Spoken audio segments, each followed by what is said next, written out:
Hello, Emma Elwick-Bates. Hello there.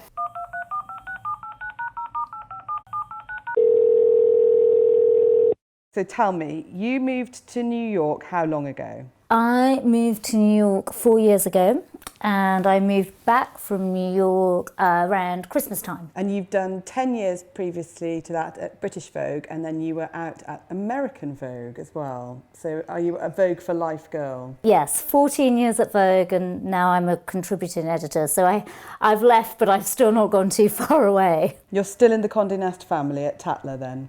Exactly. What was different? I think there's all the cliches about New York people, New York women being more groomed. I had a minor breakdown just before we left, and then my husband did remind me. He's like, "Anna has actually met you. She knows what you look like."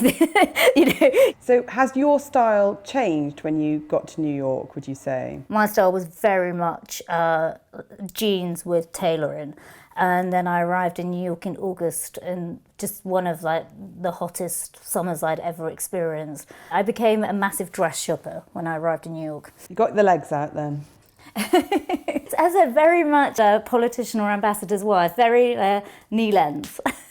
Have you found the tips that you've learnt in New York on coping with sustained heat have stood you in good stead back here? I think you can't go too floaty for the office. What, because of sort of it looking too relaxed, do you think? Yeah, I just feel that, if you've got quite a busy agenda that day, if you've got your pastoral flowing layers like a milkmaid, it's quite hard to, especially in the heat, project professionalism. Do you have any particular trends that you've spotted this summer that you think that you've really bought into? I've always been a Jane Birkin obsessive and always loved my basket bags, which I have used summer, winter and in the city, and it's quite nice to see the basket bag have its kind of high fashion moment. And if you were going from high heat, how do you take that look to sort of sundowners? I think in New York, their style gets older more gracefully.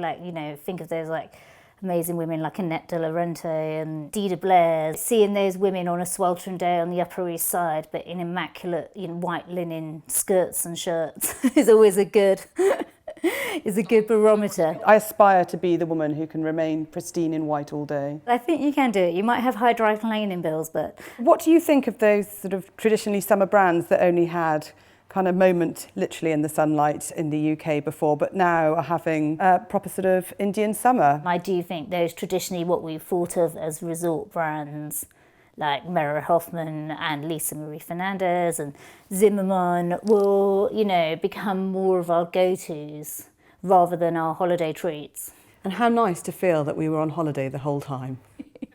Exactly. Emma, I feel now that we are all going to be ready to tackle our summers in the city. Keep it cool. Aspire to be that kind of Upper East Side woman in perfect white linen tailoring.